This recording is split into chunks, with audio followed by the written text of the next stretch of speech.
A strange ringtone plays on your cell phone. You reach for it, but whoever it was must have hung up.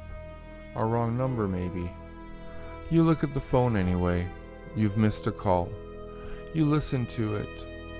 When you put the phone to your ear, suddenly, you hear a scream of pain. You toss the cell across the room, but you can still hear it. When you finally pick up the phone, you can see who the call was from, and you realize whose voice it was. Yours.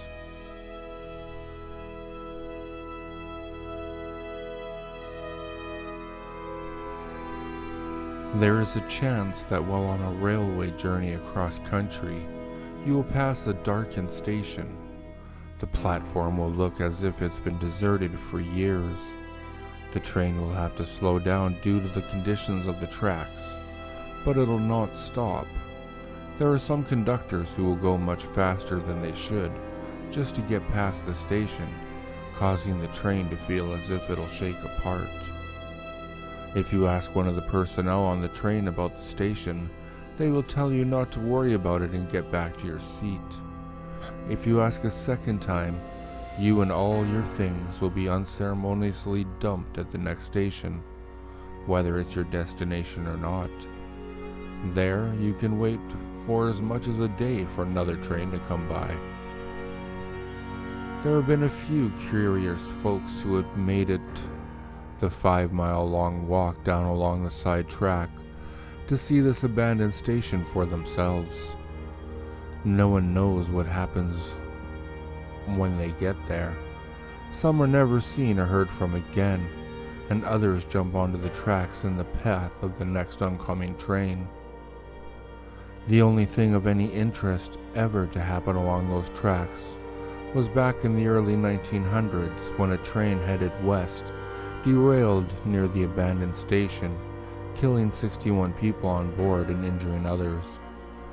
The incident was blamed on conductor error and on the fact that the rails were misaligned due to the shifting of the ground after a heavy rainstorm. There is no known connection between the derailment over 100 years ago and the events that surround the area today.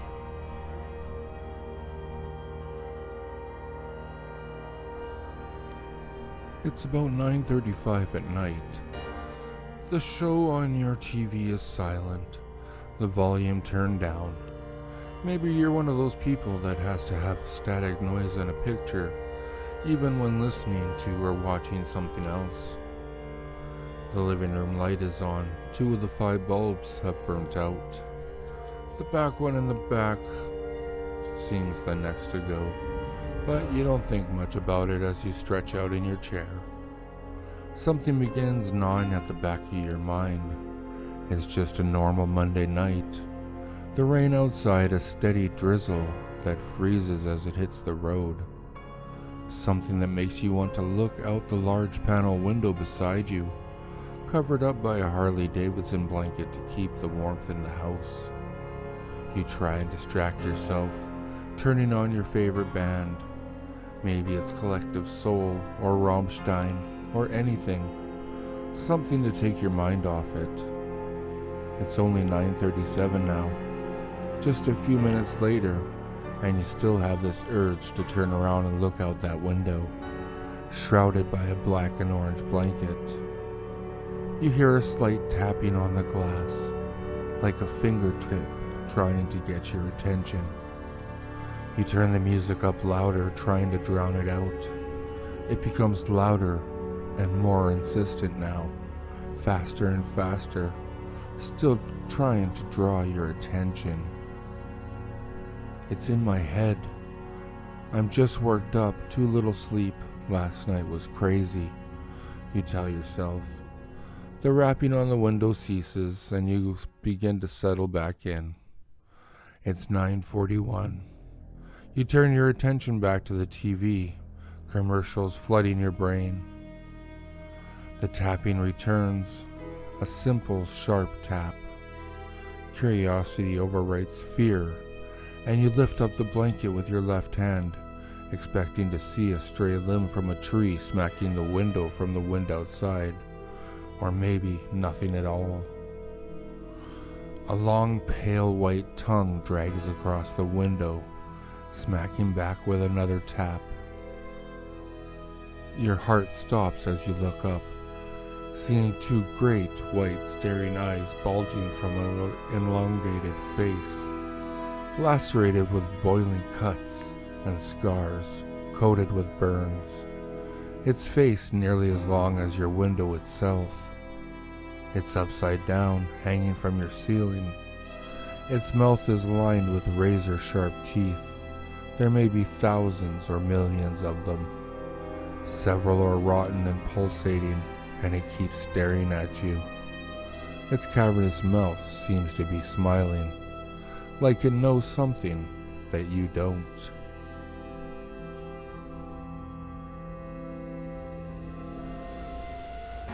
This morning I stepped out of the shower, and this bathroom was fine. White walls, white tiles, sink, and a counter with toothpaste crusted all over. 3 out of the 4 light bulbs over the mirror were still good. 100-watt, clear bulb, blinding bright in the small white room. Like always, I was late, so I skipped shaving. She liked it when I didn't shave anyway. I was thinking about doing mutton chops. She'd get a kick out of that. I passed the mirror and I noticed I was grinning. I didn't even know I was grinning. I'm in the bathroom tonight before bed, and there's something wrong with all the lights.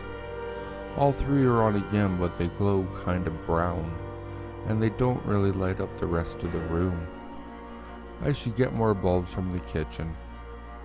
I should, but I'm busy. The date was shit, and she shut her apartment door on me. You'd think that would wipe off the stupid grin from this morning. But I came back into the bathroom, and in the mirror my face is still doing it. If I touch my face, it doesn't feel like a grin, but there it is in the mirror.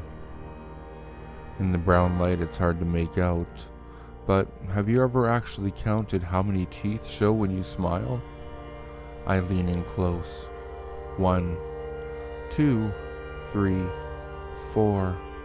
I didn't know my mouth was so wide. 9, 10, 11. I can't do mutton chops after all. The corners of my lips are out to my ears. It still doesn't feel like a grin, but keep counting for curiosity. 36, 37, 38, 39, 40.